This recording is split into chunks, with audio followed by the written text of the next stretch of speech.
Hello दोस्तों, कैसे हो दोस्तों। हम पढ़ रहे हैं 12th क्लास की केमिस्ट्री सब्जेक्ट। और दोस्तों आज हम एक नया चैप्टर स्टार्ट करने वाले हैं।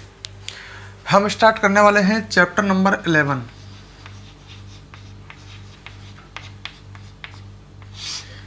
एल्कोहल, फिनॉल व ईथर। ये चैप्टर का नाम है एल्कोहल, फिनॉल व ईथर। तो दोस्तों इस चैप्टर में हम 3 कार्बनिक यौगिकों का अध्ययन करेंगे। एक तो एल्कोहल का, एक फिनॉल का और एक ईथर का। ठीक है। इस चैप्टर के मार्क्स 4, ये चैप्टर 4 नंबर का है। जो तुम्हारे बोर्ड एग्जाम होते हैं उसमें इस चैप्टर के 4 नंबर, मतलब इस चैप्टर से 4 नंबर के आपसे क्वेश्चन पूछे जाएंगे। तो इस चैप्टर में एल्कोहल, फिनॉल और ईथर का अध्ययन करना है। ठीक है। तो सबसे पहले हम पढ़ेंगे एल्कोहल के बारे में। जब एल्कोहल कंप्लीट हो जाएगा उसके बाद हम फिनॉल के बारे में, और अंत में पढ़ेंगे हम ईथर के बारे में। मतलब इस चैप्टर को हम 3 भागों में बांट करके पढ़ेंगे। पहले एल्कोहल, फिर फिनॉल और फिर ईथर। ठीक है। तो दोस्तों वीडियो में स्टार्ट करते हैं। तो हम इस चैप्टर को स्टार्ट करते हैं एल्कोहल से। एल्कोहल क्या होते हैं पहले यहीं से स्टार्ट करते हैं। तो एल्कोहल से स्टार्ट करते हैं हम इस चैप्टर को। देखो जो एल्केन होते हैं, जैसे मैंने ये बनाया, ये एक एल्केन है। एल्केन ही है ना।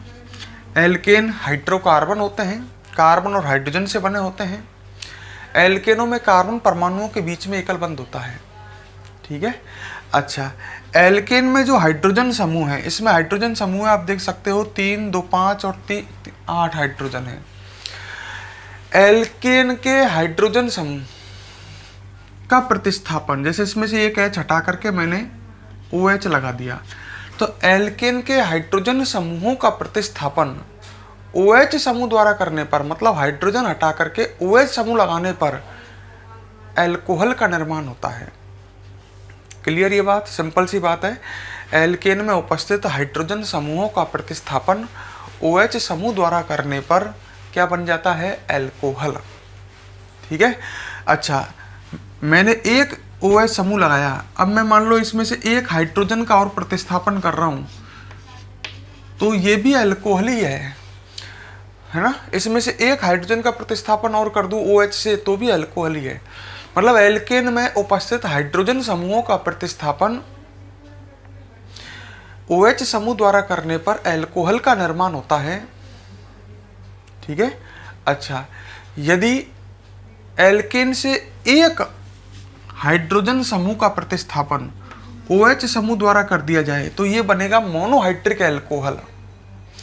और एल्केन में से यदि 2 हाइड्रोजन परमाणुओं का प्रतिस्थापन 2H समूह द्वारा कर दिया जाए तो ये बन जाएगा डाइहाइड्रिक एल्कोहल। ऐसे ही एल्केन में से यदि 3 हाइड्रोजन परमाणुओं का प्रतिस्थापन OH समूह द्वारा कर दिया जाए तो बन जाएगा ट्राइहाइड्रिक एल्कोहल। समझ गए होंगे। सिंपल भाषा में कहूँ, यदि एल्कोहल में एक OH उपस्थित है तो वह मोनोहाइड्रिक एल्कोहल है, 2 OH उपस्थित है तो वो डाइहाइड्रिक एल्कोहल है, और 3 OH समूह उपस्थित हैं तो वो ट्राइहाइड्रिक एल्कोहल है। तो यहाँ तक हम लिख सकते हैं, अगर ये बात हमारे समझ में आ गई है, हम लिख सकते हैं एल्केन में उपस्थित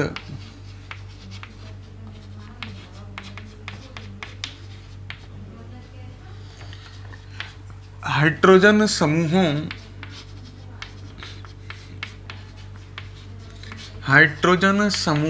का प्रतिस्थापन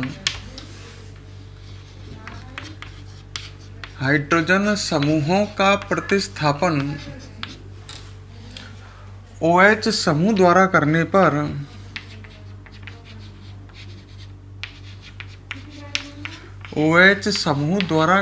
पर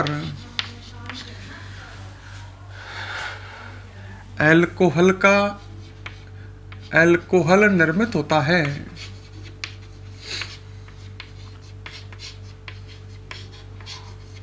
क्लियर? क्या निर्मित होता है? एल्कोहल निर्मित होता है। अच्छा, अब मेरी बात सुनो। यदि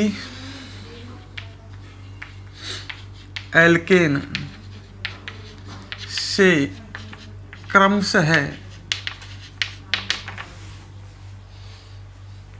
1, 2 या 3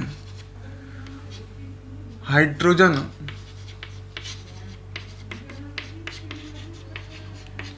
समूहों का प्रतिस्थापन, एल्केन से 1, 2 या 3 हाइड्रोजन समूहों का प्रतिस्थापन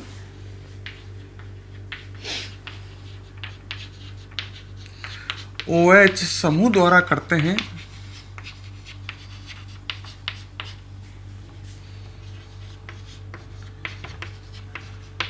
तो क्रमशः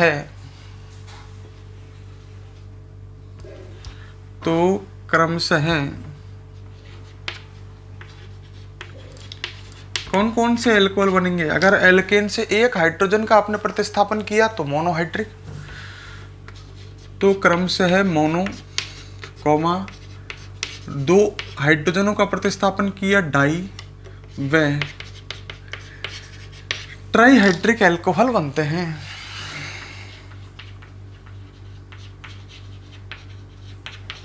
इसका मतलब आप समझ गए होंगे मैंने क्या लिखा है।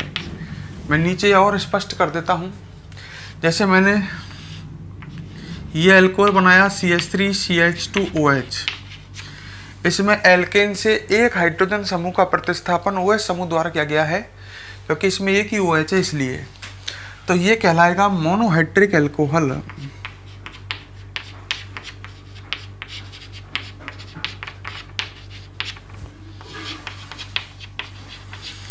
ठीक है। ऐसे ही मान लो मैं 2 OH, 2 हाइड्रोजन समूहों का प्रतिस्थापन, जैसे मैंने ये लिखा 2 हाइड्रोजन समूहों का प्रतिस्थापन 2 OH समूह द्वारा करता, तो ये बनता कौन सा एल्कोहल? Die hydric alcohol. समझ गए होंगे। इसी तरह किसी एल्केन में से अपन 3 हाइड्रोजन समूहों का प्रतिस्थापन कर दें 3 OH समूह द्वारा, तो ये बन जाएगा ट्राईहाइड्रिक एल्कोहल। समझ गए होंगे। ऐसे 4 का कर दे तो टेट्राहाइड्रिक एल्कोहल। समझ गए? Trihydric alcohol. तो बात समझ गए होंगे क्या कहना चाहते हैं हम। तो वीडियो को अब पॉज करें और इसे यहाँ तक नोट करें।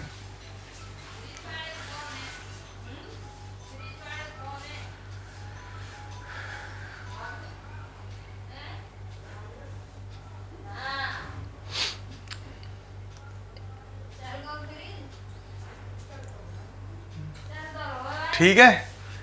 अब बात करते हैं आगे। यहाँ तक क्लियर है? हमको इस चैप्टर में केवल मोनोहाइड्रिक एल्कोहल पढ़ने हैं। ठीक है। मोनोहाइड्रिक एल्कोहल मतलब ऐसे एल्कोहल पढ़ने हैं जिनमें एक OH समूह उपस्थित हो। तो ये नहीं पढ़ने हमें दोनों। तो हम तो एल्कोहल तो हम पढ़ रहे हैं, पर इस चैप्टर में हम पढ़ेंगे मोनोहाइड्रिक एल्कोहलों के बारे में। ठीक है, क्लियर? तो मोनोहाइड्रिक एल्कोहलों को हम पढ़ना कहाँ से स्टार्ट करेंगे? हम हेडिंग डालेंगे मोनोहाइड्रिक एल्कोहलों का नामकरण। यहाँ से स्टार्ट करते हैं। तो हमारे टॉपिक यहाँ से स्टार्ट हो रहा है मोनोहाइड्रिक एल्कोहलों के नामकरण से। मोनोहाइड्रिक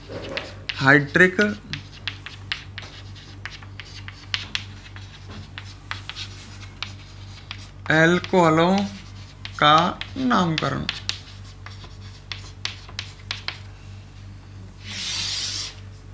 अच्छा, मोनोहाइड्रिक एल्कोहलों में आपको पता है एक OH समूह होता है और जो एल्किल समूह से जुड़ा होता है।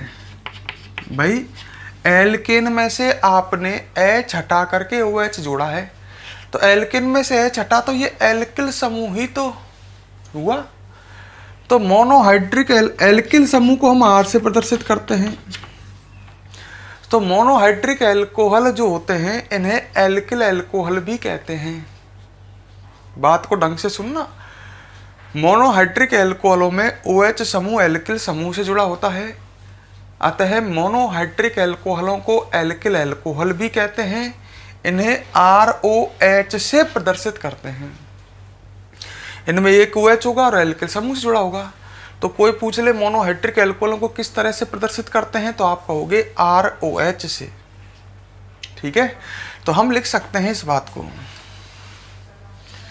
मोनोहाइड्रिक एल्कोहलों में,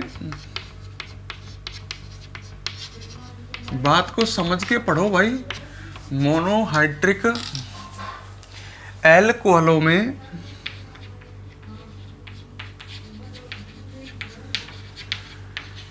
एक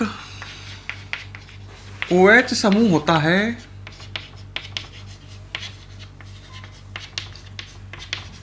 जो कौन से समूह से जुड़ा होता है, एल्किल समूह से जुड़ा होता है। एल्किल समूह से जुड़ा होता है।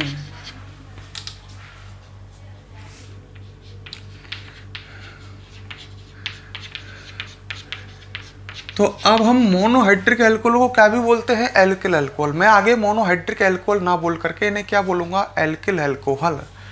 तो आगे कह सकते हैं हम, आता है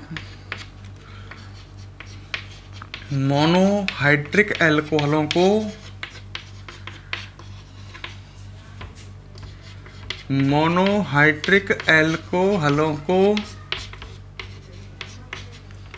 एल्किल एल्कोहल कहते हैं।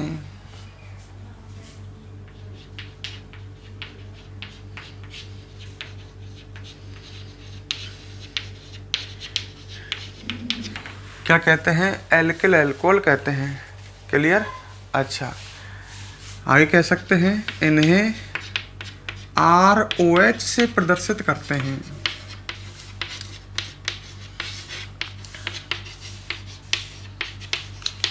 तो ये तो बेसिक जानकारी, पर टॉपिक है हमका हमारा मोनोहाइड्रिक एल्कोहलों का नामकरण। देखो, मोनोहाइड्रिक एल्कोहलों का नामकरण, इनका जब हम सामान्य नाम करते हैं, इनमें आपको ये तो पता लग गया OH समूह एल्किल समूह से जुड़ा होता है। तो इनका सामान्य नाम लिखते समय पहले एल्किल समूह का नाम लिखोगे और बाद में OH समूह के आधार पर अनुलग्न एल्कोहल लिखोगे। जैसे मैंने आपके सामने ये लिखा CH3CH2OH, ये एक मोनोहाइड्रिक एल्कोहल है।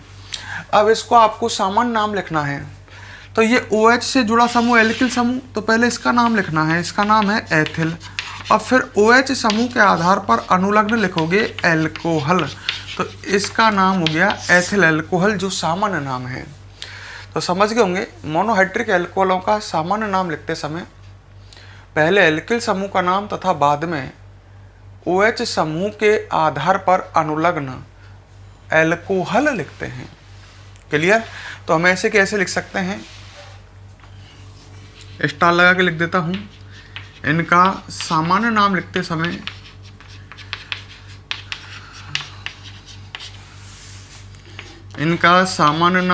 समय पहले एल्किल समूह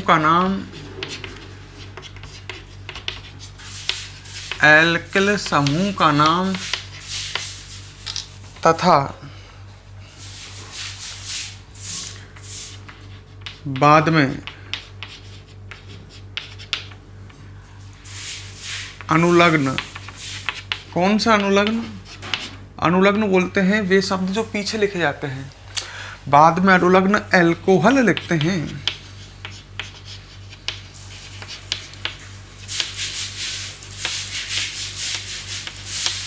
ये तो गई सामान्य नाम। अब IUPAC नाम की बात करते हैं। अच्छा, IUPAC पद्धति में OH समूह जो होता है ये क्रियात्मक समूह होता है। मेरी बात सुन लो, हम जब एल्किल हैलाइड पढ़ रहे थे तो उनमें हैलोजन होता था जो IUPAC पद्धति में प्रतिस्थापी होता था। तो एक बात तो ये हो गई, IUPAC पद्धति में OH समूह क्या होता है? क्रियात्मक समूह होता है। ठीक है, IUPAC पद्धति में OH समूह क्रियात्मक समूह होता है जिसका अनुलग्न, अच्छा, क्रियात्मक समूह का अनुलग्न लिखा जाता है। अनुलग्न मतलब लास्ट में लिखा जाता है क्रियात्मक समूह के बारे में IUPAC नाम में, और जिसका अनुलग्न हम ऑल काम में लेते हैं। जिसका अनुलग्न, सामान्य नाम पद्धति में OH समूह का अनुलग्न क्या है? सामान्य नाम पद्धति में OH समूह का अनुलग्न है क्या? एल्कोहल। और IUPAC पद्धति में OH समूह का अनुलग्न क्या है? ऑल। ऑल प्रयुक्त करते हैं। ठीक है, अच्छा, और IUPAC नाम IUPAC के नियमों के अनुसार लिखा जाता है। यह बात भी लिख देते हैं। IUPAC नाम IUPAC के नियमों के आधार पर लिखते हैं। IUPAC नाम IUPAC के नियमों के आधार पर लिखते हैं। इसका मतलब समझ गए होंगे। इसका मतलब ये हुआ कि पहले कार्बन की श्रृंखला का चयन करना है, फिर नंबरिंग करनी है, और नंबरिंग करने के बाद IUPAC नाम लिखना है। तो IUPAC नाम IUPAC के नियमों के आधार पर, IUPAC के नियम पहले कार्बन की श्रृंखला का चयन, फिर चयन की गई कार्बन की श्रृंखला में नंबरिंग, और अंत में IUPAC नाम। IUPAC नाम लिखने का तरीका आपको पता ही है। पहले प्रतिस्थापियों के नाम,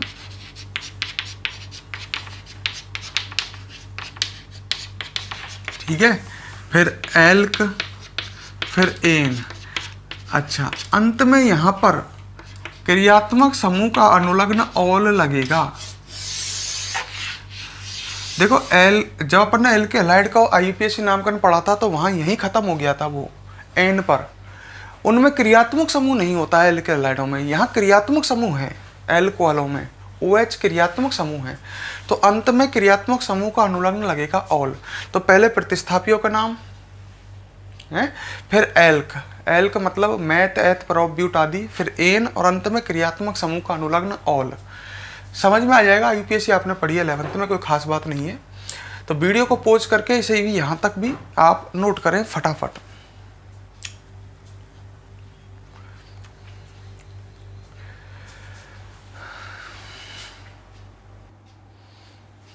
कर लिया ये नोट। अब आगे देखते हैं हम।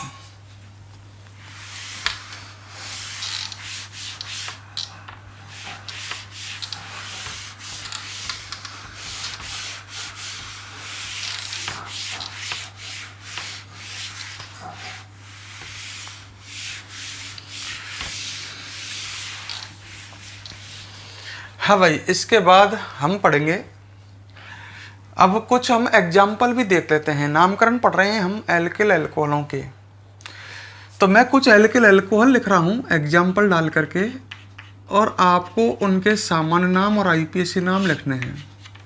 ठीक है, जैसे मैंने पहला लिखा CH3OH, दूसरा लिखा मैंने CH3CH2OH, तीसरा लिखा मैंने CH3CH2CH2OH, चौथा लिखा मैंने CH3CHOHCH3,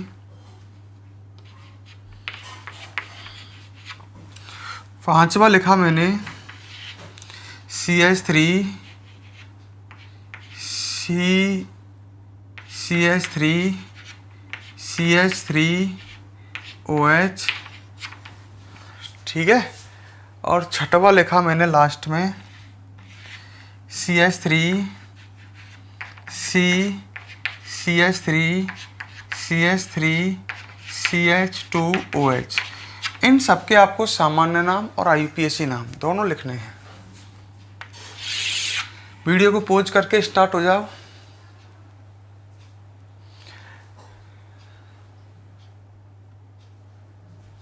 लिखे, देखते हैं, अब चेक करते हैं। पहले इनका सामान्य नाम लिख रहा हूं मैं ना, सामान्य नाम। सामान्य नाम कैसे लिखते हैं? ये सभी एल्किल एल्कोहल है। पहले एल्किल समूह का नाम OS एल्किल समूह जुड़ रहा है, इसके नाम एल्किल समूह के नाम इससे पहले वाले चैप्टर आपको 10 में भी सिखाए गए हैं और इससे पहले आपको 11वीं में भी सिखाए गए हैं। तो पहले एल्किल समूह का नाम, इसका नाम क्या है? मेथिल। और पीछे अनुलग्न क्या लग जाएगा? एल्कोहल। तो इसका सामान्य नाम है मेथिल एल्कोहल। ऐसे ही पहले एल्किल समूह का नाम लिखना है। OS समूह पे हाथ रखा हमने, एल्किल समूह दिख गया, इसका नाम क्या है? एथिल। और पीछे अनुलग्न क्या लगेगा? एल्कोहल। ये सामान्य नाम का तरीका है, ठीक है। इस पे हाथ रखा, इसका सामान्य नाम लड़कों ने लिखा प्रोपिल। प्रोपिल नहीं है, ये एन प्रोपिल है, इसलिए तो कह रहा हूं इन्हें याद करो एल्किल समूहों के नाम। और पीछे अनुलग्न क्या लगेगा? एल्कोहल। यहां पर हाथ रखा, एल्किल समूह दिख रहा है, ये है आइसोप्रोपिल, तो इसका नाम हो जाएगा आइसोप्रोपिल एल्कोहल। बिल्कुल इनका सामान्य नाम एल्किल हैलाइडों के सामान्य नाम से मैच करता है। अच्छा, ये ब्यूटिल तो है ये, क्योंकि इसमें 4 कार्बन है एल्किल समूह, पर ये कौन सा ब्यूटिल है? ये है तृतीयक ब्यूटिल। ये आपको सब बताए गए हैं, तो ये आपके याद होने चाहिए, जब भी सामान्य नाम आप लिख सकते हो। चैप्टर नंबर 10 में, चैप्टर नंबर 10 की फर्स्ट या सेकंड वीडियो में ये आपको मिल जाएंगे। तृतीयक ब्यूटिल एल्कोहल। अच्छा, अब इसकी बात करते हैं लास्ट वाले की। ये पेंटिल है, ये तो दिख गया होगा क्योंकि इसमें कार्बन 5 हैं, पर ये कौन सा पेंटिल है? नियोपेंटिल। तो इसका नाम हो जाएगा नियोपेंटिल एल्कोहल। नियोपेंटिल एल्कोहल। तो ये हमने इनके कौन से नाम देखे? सामान्य नाम। अब हम इनके IUPAC नाम की बात करते हैं। तो इधर आ गए हम, अब इनके हम लिखेंगे IUPAC नाम। IUPAC नाम IUPAC के नियमों के अकॉर्डिंग लिखे जाते हैं। सबसे पहले कार्बन की श्रृंखला का चयन, इसमें एक ही कार्बन है तो ये कार्बन की श्रृंखला का चयन। इसमें 3 कार्बन की श्रृंखला, 2 की सॉरी, इसमें 3 कार्बन है तो 3 की श्रृंखला। इसमें भी 3 की श्रृंखला आएगी, श्रृंखला सिरे से सिरे तक चलती है। इसमें भी 3 की आएगी, या तो ये ले लो या ये ले लो, ये ले लो, कोई सी भी ले लो, पर आएगी कितने की? 3 की। और इसमें भी 3 की ही आएगी, चाहे ये हो, गलत चयन कर लिया इसमें। इसमें भी 3 की आएगी, पर 3 की श्रृंखला ये नहीं आएगी। उस श्रृंखला का चयन करते हैं जिससे क्रियात्मक समूह जुड़ा हुआ हो, एक नियम था। अगर मैं इस कार्बन की श्रृंखला का चयन करता हूं तो इसमें क्रियात्मक समूह नहीं आएगा, जबकि इस कार्बन की श्रृंखला का चयन करेंगे तो इसमें क्रियात्मक समूह आ जाएगा। तो इस तरह से हमने कार्बन की श्रृंखला का चयन कर लिया। देख लो, सभी कार्बन की श्रृंखलाओं से क्रियात्मक समूह जुड़े हुए हैं। अगर मैं इस कार्बन की श्रृंखला का चयन करता तो इससे OH नहीं जुड़ रहा होता। अब हम नंबरिंग करेंगे, तो एक नंबरिंग करते समय क्रियात्मक समूह से जुड़े कार्बन को कम से कम अंक देना है। तो इसमें नंबरिंग इधर से होगी, इसमें इधर से होगी, कार्बनों पर नंबरिंग हो रही है। इसमें किधर से भी कर लो, क्योंकि OH समूह से जुड़े कार्बन को 2 ही अंक मिलना है। इसमें भी किधर से नंबरिंग कर लो, OH समूह से जुड़े कार्बन को 2 ही अंक मिलना है, 1, 2 और 3। इसमें नंबरिंग इधर से ही होगी क्योंकि OH समूह 1 नंबर पर है, वही नंबरिंग। अंत में नाम लिखोगे। तो नाम लिखते समय मैंने कहा पहले प्रतिस्थापी का नाम। इसमें प्रतिस्थापी है क्या? नहीं। प्रतिस्थापी बाहर दिखेंगे आपको। कार्बन श्रृंखला चयन करने के बाद बाहर 2 ही चीज दिखेंगी, या तो क्रियात्मक समूह या प्रतिस्थापी। इसमें कोई प्रतिस्थापी नहीं है, इसमें प्रतिस्थापी नहीं है, इसमें नहीं है, इसमें भी नहीं है, इसमें है। ये प्रतिस्थापी है, ये क्रियात्मक समूह। इसमें 2 प्रतिस्थापी है, एक क्रियात्मक समूह। तो पहले प्रतिस्थापियों को नाम लिखते हैं, प्रतिस्थापी इसमें ही नहीं, पहले वाले में। प्रतिस्थापी के बाद क्या लिखते हैं? एल्क। कार्बन की संख्या जो श्रृंखला में है उसके आधार पर। इसमें कार्बन की श्रृंखला में 1 कार्बन है तो एल्क आएगा कौन? मैथ। फिर क्या लगेगा? एन। और अंत में क्रियात्मक समूह का अनुलग्न क्या लगेगा? ऑल। क्रियात्मक समूह का अनुलग्न लगेगा ऑल। क्रियात्मक समूह के अनुलग्न से पूर्व भी आपको अंक लगाना है। प्रतिस्थापियों के नाम से पूर्व भी अंक लगता है और क्रियात्मक समूह के अनुलग्न से पूर्व भी अंक लगता है। ये OH समूह जो है ये 1 नंबर पर जुड़ा हुआ है, तो ऑल से पूर्व अंक 1 आएगा। 1 को लिखना हालांकि आवश्यक नहीं होता, अंक 2 होता जरूर लिखा जाता, 3 होता जरूर लिखा जाता, 1 को लिखना आवश्यक नहीं होता। तो इसका IUPAC नाम मेथेन 1 ऑल भी सही है और कोई मेथेनॉल लिख दे तो भी सही है। अच्छा, इसका भी ऐसे नाम लिखेंगे। सबसे पहले प्रतिस्थापियों का नाम, प्रतिस्थापी इसमें है ही नहीं, तो फिर क्या लिखेंगे? एल्क। कार्बन की संख्या जो श्रृंखला में है उसके आधार पर 2 कार्बन है श्रृंखला में, तो एथ आ जाएगा। फिर क्या लिखेंगे? एन, और अंत में लिखेंगे क्रियात्मक समूह का अनुलग्न ऑल। तो ऑल 1 नंबर पर है, 1 को लिखना जरूरी नहीं है, तो इसका नाम एथेनॉल भी सही है और एथेन 1 ऑल भी सही है। एथेनॉल इसका IUPAC नाम है और एथिल एल्कोहल इसका सामान्य नाम है। ऐसे इसका नाम लिखेंगे। सबसे पहले प्रतिस्थापी है ही नहीं, फिर लिखेंगे एल्क। कार्बन की संख्या जो श्रृंखला में है उसके आधार पर 3 कार्बन है श्रृंखला में, तो एल्क आएगा प्रोप, फिर एन, और अंत में क्रियात्मक समूह का अनुलग्न 1 पर ऑल। 1 को लिखो चाहे मत लिखो, प्रोपेनॉल होगा इसका नाम। ऐसे इसका लिखेंगे। सबसे पहले प्रतिस्थापी है ही नहीं, फिर लिखेंगे एल्क, क्या एल्क आएगा? प्रोप, फिर लिखेंगे एन, और अंत में क्रियात्मक समूह का अनुलग्न। पर यहाँ पर OH 2 नंबर पर जुड़ा हुआ है, तो 2 तो लिखना बहुत ज़रूरी है। इस तरह से इसी का नाम लिखेंगे। सबसे पहले प्रतिस्थापी, यहाँ एक प्रतिस्थापी है और 2 नंबर पर जुड़ा हुआ है, तो सबसे पहले प्रतिस्थापी आ गया 2 मेथिल, प्रतिस्थापी का नाम। फिर लिखेंगे हम क्या? एल्क। कार्बन की संख्या जो श्रृंखला में है 3 कार्बन है, तो उसके आधार पर एल्क लिखा जाता है प्रोप, फिर एन, और अंत में क्रियात्मक समूह का अनुलग्न 2 पर ऑल। क्रियात्मक समूह OH 2 नंबर के कार्बन पर जुड़ा हुआ है। इसी तरह इसका भी लिख सकते हो, इसमें 2 प्रतिस्थापी दोनों एक जैसे हैं, तो यहाँ आएगा 2,2 डाईमेथिल। अरे दोनों मैथिल हैं और किस पर जुड़ा हुए हैं? 2 नंबर पर। जितने प्रतिस्थापी उतने अंक।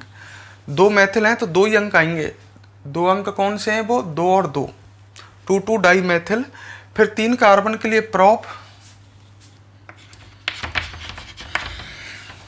3 कार्बन के लिए प्रोप, फिर एन, और 1 पर ऑल।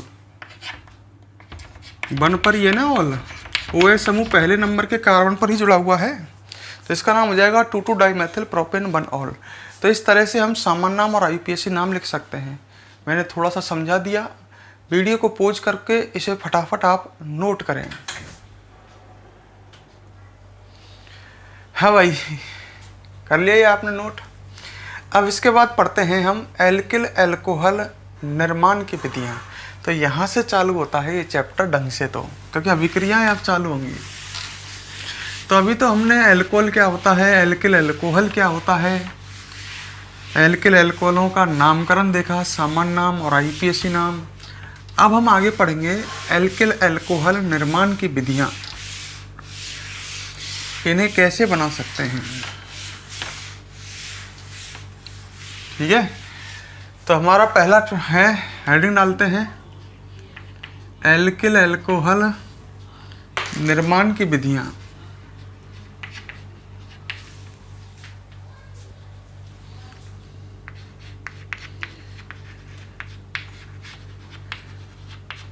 निर्माण की विधियाँ।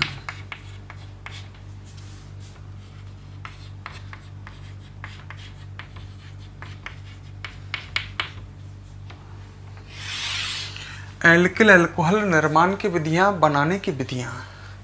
और पहली विधि है नंबर 1,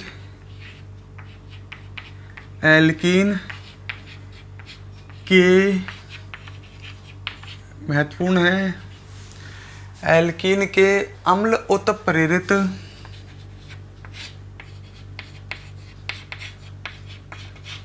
जल योजन द्वारा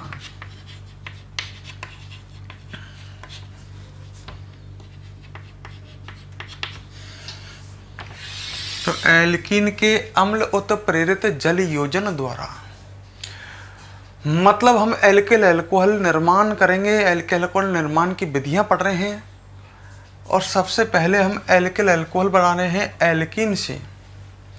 और एल्कीन से कैसे? एल्कीन के अम्ल उत्त प्रेरित जल योजन द्वारा, मतलब एल्कीन द्वारा तो हम बना ही रहे हैं, एल्कीन से एल्किल एल्कोहल बनाएंगे, पर अम्ल उत्त प्रेरित जल योजन मतलब एल्कीन से जल योजन होगा, जल जुड़ेगा, अम्ल उत्प्रेरक का काम करेगा। पूरा मतलब समझ लो, इसको मत पढ़ो, अम्ल उत्प्रेरित को समझ में आएगा। एल्कीन के जल योजन द्वारा एल्कीन से जल जुड़ेगा। अब अम्ल उत्प्रेरित मतलब इस अभिक्रिया में अम्ल उत्प्रेरक के काम करेगा। तो आपको क्या करना है, इस अभिक्रिया में एल्कीन की अभिक्रिया तनु अम्ल से करानी है। तनु अम्ल का मतलब समझ गए, एल्कीन की अभिक्रिया आपको तनु अम्ल से करानी है। तनु अम्ल होता है पानी मिला हुआ अम्ल, सही है। तो एल्कीन की अभिक्रिया तनु अम्ल पानी मिले हुए अम्ल से करनी है। जैसे मैंने ले लिया तनु H2SO4, ये तनु अम्ल है। अच्छा, इसको ऐसे भी लिख सकते हैं अम्ल तनु अम्ल। तनु अम्ल का मतलब पानी प्लस अम्ल, पानी मिला हुआ अम्ल। तो पानी में तो अम्ल जो होगा ये H+ देगा, तो हम तनु अम्ल को इस तरह से लिख सकते हैं H+H2O के माध्यम से। ध्यान रखें, कहीं H+/H2O लिख रहा है, इसका मतलब तनु अम्ल काम में लिया गया है। जल है और अम्ल ने क्या दिया है, H+, तो तनु अम्ल को इस तरह से लिखते हैं। तो आपको करना क्या है, एल्कीन की अभिक्रिया तनु अम्ल से करानी है। अम्ल उत्प्रेरक का काम करेगा और जल जुड़ जाएगा एल्कीन से, जल योजन हो जाएगा। जैसे मैंने आपके सामने ये एल्कीन ले ली CH3CH, ढंग से समझ लेना, डबल बॉन्ड CH2, ये एल्कीन है। एल्कीन में आपको पता ही है एक स्थान पर कार्बन परमाणुओं के बीच में डबल बॉन्ड होता है, और इसकी अभिक्रिया हम तनु अम्ल से करा रहे हैं। तनु अम्ल है H+/H2O। तनु अम्ल जैसे तनु H2SO4, अम्ल H+ देगा और ये H2O तनु पानी, ठीक है। अच्छा, अम्ल से हमेशा सर्वप्रथम अटैक कौन करता है, H+। जहां भी अम्ल आ जाए H+ अटैक करेगा, प्लस वाला वहां अटैक करेगा जहां से क्या दिखेगा, माइनस। एल्कीन में माइनस दिखाने के लिए हम पाइबंद को तोड़ते हैं। बहुत बार ऐसी रिएक्शन की है जिनमें डबल बॉन्ड होता है, उनमें हम पाइबंद को तोड़ते हैं। H+ अटैक करेगा वहां जहां से क्या दिखे, माइनस। ऑक्सीजन पर लोन पेयर होते हैं, आपको पता ही है। अब प्लस वाला वहां अटैक करे जहां इसको माइनस दिखे, तो इस बंद को तोड़ देते हैं। तोड़ दिया ये बंद। अच्छा, ये 2 डिग्री कार्बन है, 2 कार्बनों से जॉइंट है, ये 1 डिग्री कार्बन है। प्लस किस पे लाऊं, 2 डिग्री पर कि 1 डिग्री पर? ये कई बार समझाया है, 2 डिग्री पर प्लस आएगा, क्योंकि 2 डिग्री कार्बोकैटायन अधिक स्थायी होता है। यहाँ प्लस आ जाएगा और यहाँ क्या आ जाएगा, माइनस। मतलब इस बंद के दोनों इलेक्ट्रॉन जो थे वो यहाँ शिफ्ट कर दिए गए हैं, यहाँ माइनस और यहाँ पर क्या आ गया, प्लस। इस तरह से ये बंद टूट गया है, दोनों इलेक्ट्रॉन यहाँ चले गए, बंद टूट गया। 2 डिग्री कार्बन पर प्लस लाएंगे कि 1 डिग्री पे, 2 डिग्री पे, तो ये दोनों इलेक्ट्रॉन यहाँ शिफ्ट कर दिए। तो जो ये H+ है वो ये यहाँ है। H+ कहाँ जुड़ेगा, अब H+ तो जुड़ेगा यहाँ, H+ तो यहाँ अटैक करेगा, प्लस वाला माइनस पर। अच्छा, ऑक्सीजन पर लोन पेयर है H2O में, अतः है ये नाविक स्नेही है। मैंने आपको कहा था वे अणु जिनमें लोन पेयर होता है वे नाविक स्नेही होते हैं, नाविक से स्नेह रखते हैं। तो ये जो है ऑक्सीजन पर लोन पेयर होने के कारण ये नाविक स्नेही का काम करेगा और इस कार्बन पर अटैक करेगा, क्योंकि इस कार्बन पर क्या है, प्लस। तो जहाँ नाविक स्नेही जो होता है वो कौन होता है, जो नाविक से स्नेह रखता है, नाविक पर धनावेश होता है। तो ये नाविक स्नेही है H2O, ये इस कार्बन के नाविक से अर्थात धनावेश से स्नेह रख रहा है। तो H2O इस कार्बन पर अटैक करेगा और H+ यहाँ अटैक करेगा। क्या बनेगा, ढंग से देखो, ये बनेगा CH3, यहाँ CH है ना, सिंगल बॉन्ड रह गया, CH2 पे माइनस है ना, CH2 पे माइनस है, तो यहाँ H जुड़ जाएगा, यहाँ क्या बन जाएगा, CH3 बन गया। अरे माइनस तो H+। अच्छा, यहाँ पर CH पर प्लस है, प्लस वाले से H2O जुड़ेगा, CH पर प्लस है, यहाँ तो जुड़ गया कौन, माइनस वाले से H+। अब प्लस वाले से कौन जुड़ेगा, H2O। H2O में O पे लोन पेयर होते हैं, तो O के दोनों इलेक्ट्रॉन यहाँ बंद बना लेंगे। इस बंद में दोनों इलेक्ट्रॉन किसके हैं, O के। जैसे इलेक्ट्रॉन एक कार्बन के पास पहुंचेगा ऑक्सीजन का इसका प्लस खत्म हो जाएगा, हो गया खत्म। अच्छा, पर ऑक्सीजन का एक इलेक्ट्रॉन कार्बन के पास चला गया है, ऑक्सीजन इस बंध में दोनों इलेक्ट्रॉन ऑक्सीजन के हैं, ऑक्सीजन का एक इलेक्ट्रॉन कार्बन के पास चला गया है, इसलिए ऑक्सीजन पर प्लस चार्ज आ जाएगा। ये बन गया ऑक्सोनियम आयन। कार्बन पर प्लस आ जाए कार्ब कैटायन, ऑक्सीजन पर प्लस आ जाए ऑक्सोनियम आयन। और ऑक्सोनियम आयन मैं शुरू से ही कह रहा हूं बहुत कम स्थायी होता है, अस्थायी होता है। ये बन गया। अब इसमें से क्या होगा, इसमें से H+ का निष्कासन हो जाएगा, यहां से H+ निकलेगा, ये वाला। जैसे ही H+ निकलेगा, इस बंध के दोनों इलेक्ट्रॉन, H+ निकल रहा है तो एक इलेक्ट्रॉन बढ़ करके ऑक्सीजन का प्लस खत्म हो जाएगा, तो यहाँ से H+ निकल करके उत्पाद एल्कोहल बन जाएगा, एल्किल एल्कोहल बन जाएगा। CH3CH, यहाँ क्या बचेगा OH और CH3। इस तरह से एल्कीन से एल्किल एल्कोहल बन जाएगा। यहाँ देखो अम्ल उत्प्रेरक का काम कर रहा है। ये अम्ल का H+ यहाँ जुड़ा ना, ये अम्ल का ही तो H+ है, और यहाँ वापस H+ निकल गया, तो कुल मिलाकर के अम्ल का कुछ नहीं बिगड़ा। अम्ल ने H+ दिया, जो H+ वापस आ गया, तो अम्ल अभिक्रिया के दौरान अपरिवर्तित रूप से शेष रहेगा। अम्ल H+ दे रहा है, वापस H+ आ रहा है, तो अम्ल यहाँ उत्प्रेरक का भूमिका निभा रहा है। अभिक्रिया की स्टार्ट अम्ल ही कर रहा है, अम्ल ही सबसे पहले H+ इसका अटैक करेगा। अच्छा, ये जल योजन है। हाँ, इसमें जल का योग हुआ है। ढंग से देखें तो यहाँ H जुड़ा है, H, और यहाँ H2O जुड़ा था पर उसका H हट गया, तो यहाँ OH जुड़ा है। एल्कीन में यहाँ H जुड़ा है, ढंग से देखो, और यहाँ OH जुड़ा है, मतलब जल जुड़ा है H2O, तो ये जल योजन है। तो ये एल्कीन का अम्ल उत्प्रेरित जल योजन, मतलब एल्कीन से जल जुड़े और अम्ल उत्प्रेरक की उपस्थिति में, तो एल्किल एल्कोहल का निर्माण हो जाएगा। इसका नाम आपको पता ही है, सामान्य नाम आइसोप्रोपिल एल्कोहल।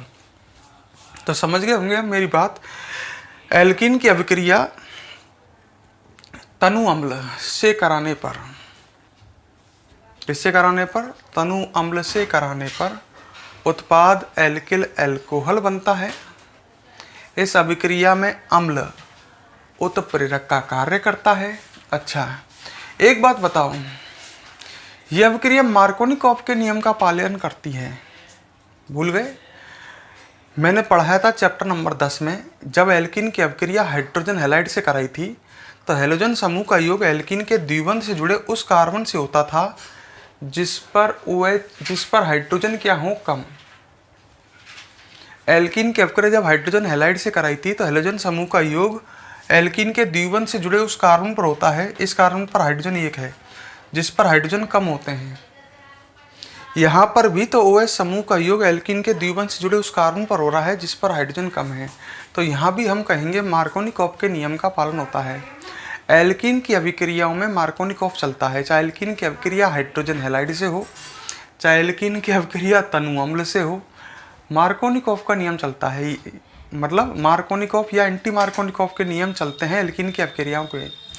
यहाँ पर मार्कोनिकॉफ का नियम चल रहा है, OH समूह का योग यहाँ हो रहा है। अगर OH समूह का योग यहाँ होता, द्विबंध से जुड़े उस कार्बन पर होता जिस पर हाइड्रोजन अधिक है, तो यहाँ कौन से नियम का पालन हो रहा होता, एंटी मार्कोनिकॉफ का। पर यहाँ मार्कोनिकॉफ के नियम का पालन हुआ है। रिएक्शन को ढंग से देख लो, हम सब बातें इसमें सब बातें लिख सकते हैं। हम लिख सकते हैं एल्कीन की अभिक्रिया तनु अम्ल से कराने पर उत्पाद एल्किल एल्कोहल बनता है। इस अभिक्रिया में अम्ल उत्प्रेरक का कार्य करता है। यह अभिक्रिया मार्कोनिकॉफ के नियम का पालन करती है, अर्थात OH समूह का योग एल्कीन के द्विबंध से जुड़े उस कार्बन से होता है जिस पर हाइड्रोजन कम होता है। सही है? तो हम ये सब बातें लिख सकते हैं। लिखते हैं चलो। एल्कीन की अभिक्रिया किससे कराने पर, तनु अम्ल से कराने पर, तनु अम्ल से कराने पर एल्कीन की अभिक्रिया तनु अम्ल से कराने पर उत्पाद एल्किल एल्कोहल बनता है।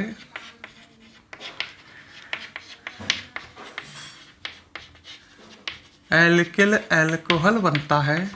अच्छा, इस अभिक्रिया में बताओ अम्ल किसका काम कर रहा है? उत्प्रेरक का। हम लिख सकते हैं इस अभिक्रिया में अम्ल उत्प्रेरक का कार्य करता है, उत्प्रेरक का कार्य करता है। अच्छा, और बताओ यह अभिक्रिया मार्कोनिकॉफ के नियम का पालन करती है कि एंटी मार्कोनिकॉफ? मार्कोनिकॉफ। यह अभिक्रिया मार्कोनिकॉफ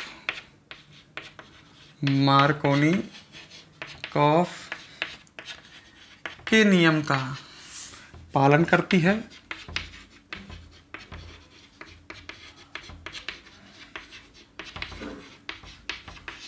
अर्थात इसका मतलब क्या है? मार्कोनिकॉफ के नियम का पालन करती है अर्थात OH समूह का योग, अर्थात OH समूह का योग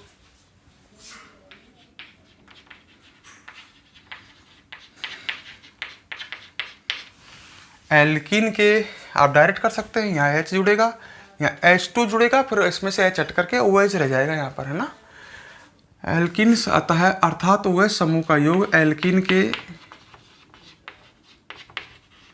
द्विबंध से जुड़े उस कार्बन से होता है जिस पर हाइड्रोजन परमाणु कम होते हैं, H परमाणु कम होते हैं।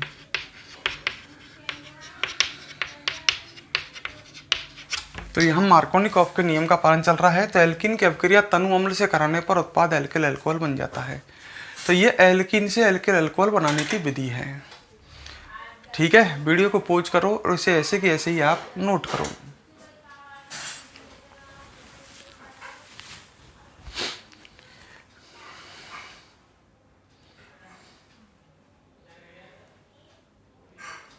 कर लिया। इसके बाद हम एक अभिक्रिया और पढ़ेंगे एल्कीन से अल्कोहल बनाने की। ये भी एल्कीन से एल्किल अल्कोहल बनाने की विधि है। ये वीडियो आपने पॉज कर ली। अब हम नंबर 2 पढ़ेंगे।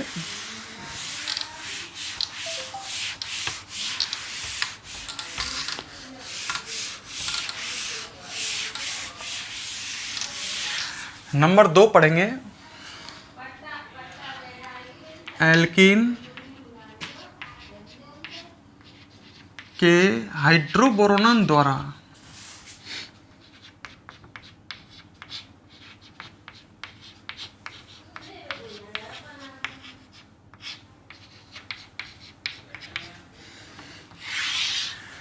तो ये भी एल्कीन से एल्किल अल्कोहल निर्माण की विधि है हाइड्रोबोरोनन। इसमें आपको करना क्या है? एल्कीन की अभिक्रिया डाइबोरोन से करानी है। किससे करानी है? डाइबोरोन। डाइबोरोन होता है B2H6। तो एल्कीन की अभिक्रिया हमको डाइबोरोन से करानी है, पर डाइबोरोन जो है ये अभिक्रिया के दौरान 2 BH3 अणुओं का निर्माण कर लेता है। अरे ऐसा कह सकता हूँ, डाइबोरोन जो है B2H6 ये 2 BH3 अणुओं से मिलकर के बनता है। तो डाइबोरोन जो है ये अभिक्रिया के दौरान BH3 बना लेता है। तो नाम तो यही है, एल्कीन की अभिक्रिया करा तो डाइबोरोन से रहे हम पात्र में डालेंगे तो एल्कीन के संग डाइबोरोन, पर वो डाइबोरोन किस में टूट जाएगा? BH3 अणुओं में। तो एक तरह से एल्कीन से अभिक्रिया करेंगे कौन? BH3। ठीक है, अभिक्रिया कैसे होगी ढंग से देखो। मैंने एल्कीन लिया, यहाँ से स्टार्ट करते हैं। चलो, एल्कीन ले लिया मैंने CH3। ढंग से समझना, CH बड़ी कठिन है, डबल बॉन्ड CH2। और एल्कीन की अभिक्रिया डाइबोरोन से करा रहे हैं।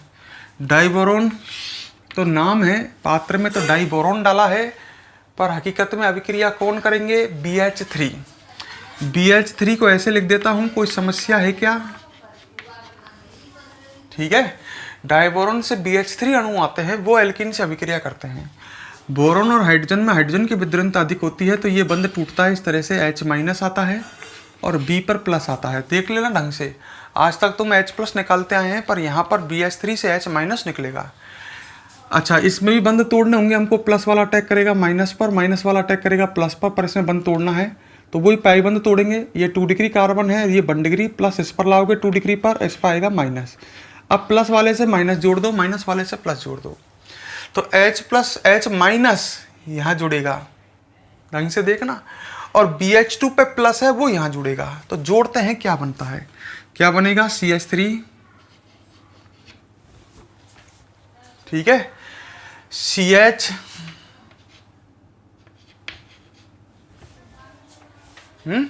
CH पर प्लस है तो प्लस से कौन जुड़ जाएगा, माइनस, तो यह बन जाएगा यहाँ पर CH2, single bond, H minus यहाँ जुड़ गया ना, H प्लस से, कार्बन पर प्लस है, इससे H माइनस जुड़ गया, यहाँ सिंगल बॉन्ड होता है। CH2 पे माइनस है, माइनस से ये जुड़ जाएगा BH2, CH2 पे माइनस है, इससे जुड़ जाएगा BH2, BH2 को मैं ऐसे लिख रहा हूँ, तो ये बन गया। अभी अभिक्रिया स्टॉप नहीं हुई है, ये जो उत्पाद बना है ये अगले एल्कीन अणु से, बर्तन में बहुत सारे एल्कीन अणु होंगे, एक एल्कीन अणु तो हम डाल नहीं सकते, ये अगले एल्कीन अणु से रिएक्शन करेगा। अगला एल्कीन अणु मैंने यहाँ ले लिया, ठीक है, ये एल्कीन अणु है अपना CH3 CH double bond CH2, इससे ये रिएक्शन करेगा। कैसे, इसमें वही पाइबंद टूटेगा, कार्बन पर क्या आएगा, प्लस, ये 2 डिग्री कार्बन है, ये 1 डिग्री, इस पर आएगा माइनस, क्लियर। अच्छा, इसमें बंद टूटेगा, वही बोरोन से जो हाइड्रोजन जुड़े हैं ये सब निकलेंगे, H माइनस, और बोरोन पे प्लस, हाइड्रोजन की विद्युतता बोरोन से अधिक है, H माइनस के रूप में निकलेगा। अब वही काम करना है, H माइनस को तो आप यहाँ जोड़ोगे, और इस पूरे को, इस पर पूरे पर प्लस है, अब इसको यहाँ जोड़ोगे। बड़ा कठिन काम है, ढंग से देखना, इसलिए तो चलो जोड़ते हैं। CH3 CH, मैं इसको लिख रहा हूँ प्लस, प्लस वाले से कौन जुड़ जाएगा, H माइनस, CH2 बन गया। यहाँ CH2 पर कौन है, माइनस, क्लियर। अच्छा, इससे माइनस वाले से ये पूरा जुड़ेगा जिसमें प्लस है, मतलब इससे ये पूरा जुड़ेगा, कौन सा, ये CH3 CH2 CH2, और मैं ऐसे लिखता हूँ BH प्लस, ये जुड़ेगा। देखो यही है ना, ये इससे जुड़ेगा इस माइनस पर, क्योंकि देखो यहाँ पर H प्लस, कार्बन पर प्लस है, जहाँ तो H जुड़ गया H माइनस। अब ये पूरा इससे जुड़ेगा, तो माइनस से प्लस को जोड़ देते हैं। ये लो, मैंने इस तरह समझाया है कि समझाने में, समझने में आपके आसानी रही। ये जुड़ गया, जुड़ गया, तो ये बन गया। अभी ये दोबारा क्रिया करेगा, क्योंकि इसमें से आपको पता ही है एक H माइनस और है, तो ये दोबारा से फिर एल्कीन से रिएक्शन करेगा। CH3 CH double bond CH2, पढ़ते चलो, ढंग से समझते चलो। इसमें बंद को तोड़ोगे, वही कार्बन पर 2 डिग्री कार्बन पर प्लस, ठीक है। अच्छा, ये H माइनस यहाँ का यहाँ जुड़ जाएगा, तो क्या बनेगा, ढंग से देखो, CH3 CH2, H माइनस यहाँ जुड़ गया, सिंगल बॉन्ड बचेगा, यहाँ क्या बचा, अब CH2 पर माइनस। अब माइनस से ये पूरा जुड़ेगा प्लस वाला है, ये पूरा जुड़ेगा, कौन है ये है B, इस पे प्लस बचा, CH2 CH2 CH3 CH2 CH2 और CH3, ये देखो यही तो है, ये प्लस वाला इससे जुड़ेगा माइनस वाले से, तो यहाँ पर बंद बन जाएगा, तो ये बन गया। ये क्या है, ये बना है ट्राई एल्किल, ये 3 एल्किल समूह है, ढंग से देखो, बोरोन। तो हम कह सकते हैं कि जब एल्कीन की अभिक्रिया हम डाइबोरोन से कराते हैं, नाम तो डाइबोरोन का चलेगा क्योंकि BH3 तो बाद में डाइबोरोन से BH3 आते हैं, तो एल्कीन की अभिक्रिया जब डाइबोरोन से कराते हैं तो ये बन जाता है क्या, ट्राई एल्किल बोरोन। तो हम लिख सकते हैं एल्कीन की अभिक्रिया, मैं साथ के साथ लिखता भी चल रहा हूँ, एल्कीन की अभिक्रिया डाइबोरोन से कराने पर, डाइबोरोन से कराने पर क्या बनता है, ट्राई एल्किल बोरोन बनता है, ट्राई एल्किल बोरोन बनता है। बन गया। अच्छा, अब आगे क्या होगा भाई, एल्कीन से अपन को एल्किल अल्कोहल बनाना है, तो इसकी अभिक्रिया जलीय NaOH की उपस्थिति में, जलीय NaOH की उपस्थिति में H2O2 से, H2O2 है डाई हाइड्रोजन परऑक्साइड, H2O2 इसको ऐसे लिख देते हैं H2O2। देखो ये H2O2 है, इससे करानी है जलीय, जो ये ट्राई एल्किल बोरोन बनाना, इसकी अभिक्रिया जलीय NaOH की उपस्थिति में H2O2 से करानी है। H2O2 के 3 अणु रिएक्शन में पार्ट लेंगे।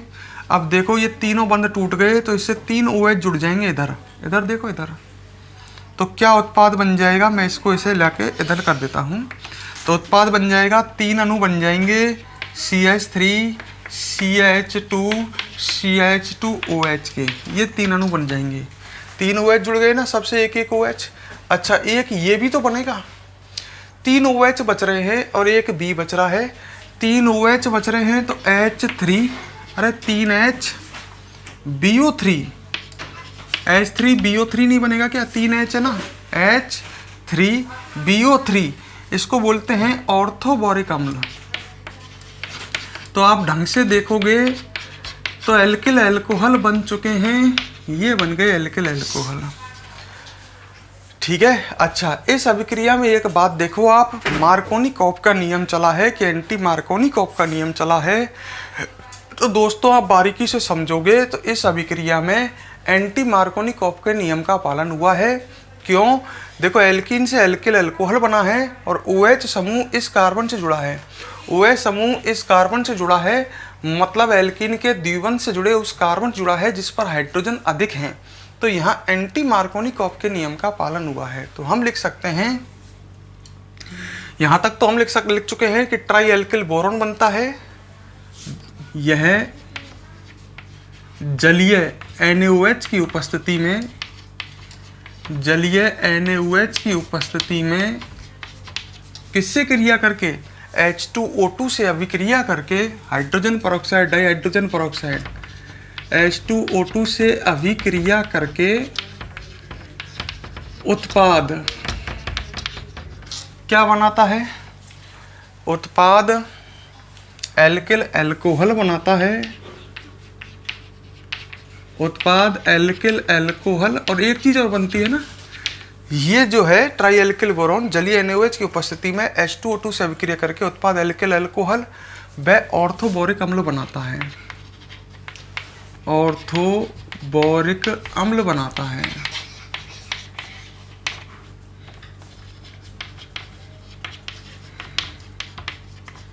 ठीक है, एक बात और लिख लेते हैं, यह अभिक्रिया एंटी मार्कोनिकॉफ के नियम का पालन करती है।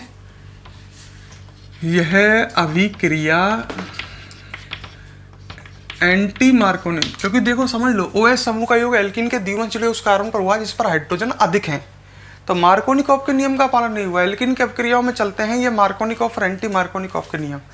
यहाँ पर इस अभिक्रिया में मार्कोनिकॉफ का नहीं, एंटी मार्कोनिकॉफ, जबकि इससे पहले बार भी अभिक्रिया में मैंने यही एल्कीन ली थी, वहाँ उसमें OH यहाँ जुड़ा था, इसमें OH यहाँ जुड़ रहा है। तो यह अभिक्रिया एंटी मार्कोनिकॉफ के नियम का पालन करती है।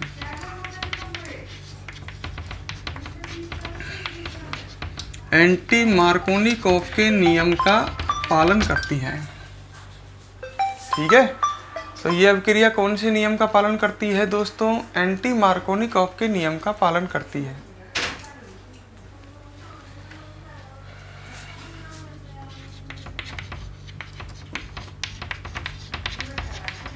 ठीक है। अच्छा, अब मेरी बात सुनो आगे। ये रिएक्शन हमारे पास हुई गई, हम चाहें तो इस रिएक्शन को एक साथ भी लिख सकते हैं, एक ही बार में।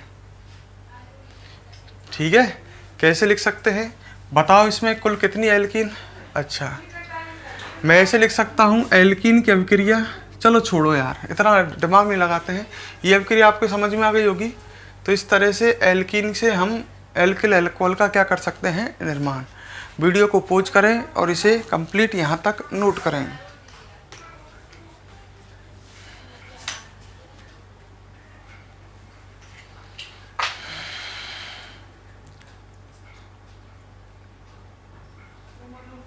कर लिया। अब हम आपसे नेक्स्ट क्लास में नेक्स्ट वीडियो में मिलेंगे। वीडियो पसंद आए तो लाइक और कमेंट कर देना।